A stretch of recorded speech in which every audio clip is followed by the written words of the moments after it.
Magandang hapon mga idol. So, after natin magpakawala ng fry PL9 na banami dito sa ating pan, and day 1 pa lang, na-observe na natin, nung naglagay po tayo nitong feeding tray, so nascoop po natin sa pinakagilid, I think lahat po siya namatay. So, tatlo ang sinisilip nating mistake dito sa pagkamatay ng ating mga banami. So, una, maybe sa asin na ginamit natin dahil rock salt po yung ginamit natin, baka hindi po siya compatible, although na-achieve po natin yung 18 ppt yan, at saka 20 ppt yung sa source. So isa din yung sa kino-consider natin. And pangalawa po mga idol is yung paglagay natin ng flexiband dyan, na 24 hours lang natin na lublob sa tubig na kumbaga nababad sa tubig, and then na-drain na natin and then binanlawan. The same time mga idol, andito pa siguro yung mga chemical ng flexiband dito. So isa din yung sa mga dahilan, maybe isa sa kino-consider ko na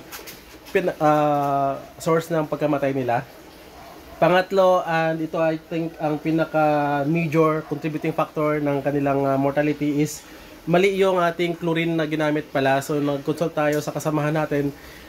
Yung chlorine pala na ginagamit is yung chlorine pang swimming pool. So ang ginamit po natin dito, yung chlorine na pinag-disinfect natin is chlorine na panglaba. So dito, kung mag 100 to 200 ppm yung ating volume, naglagay po tayo dito ng 1.2 kilos na chlorine panglaba.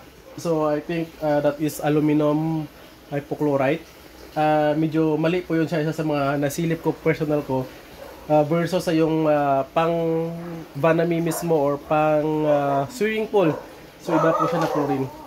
So yung chlorine natin na yun is 3 days natin, 24 hours na nilagay lang na walang aeration, and then 2 days na full blast yung aeration, and maybe hindi pa siya talaga totally nawala. Isa yun sa mga kino-consider natin. So the rest, I think wala na akong maisip na dahilan maliban sa yung paglagay natin ng starter dito, na naglagay tayo ng feeds na nasa 300 grams para mag-create po siya ng ammonia.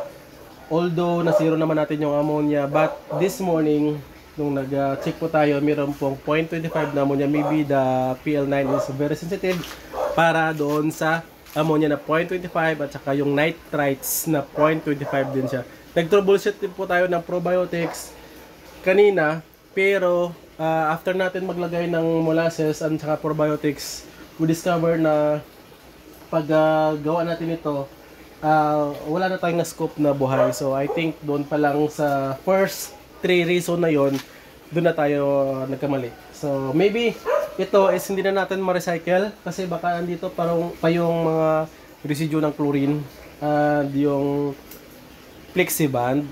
The same time, kailangan siguro natin palitan totally. So at least hindi pa tayo mag-repeat sa mistake natin. So maybe we'll put another rock salt and ibang chlorine na, yung pang vanamina na yung chlorine ng nilagay natin dito, and then aeration na naman ulit, tapos magkikreate naman tayo ng flak using probiotics. And dito maybe sana makuha natin not just 1, 2 or 3rd trial, as long as hindi po tayo lumagpas siguro ng 5th trial, sana makuha po natin yung indoor bioflak shrimp farming. So dito na technology na seminar po natin sa Malaysia, we use lang ng fresh water and nilalagyan ng salt, but ang salt po nila ginagamit is from China.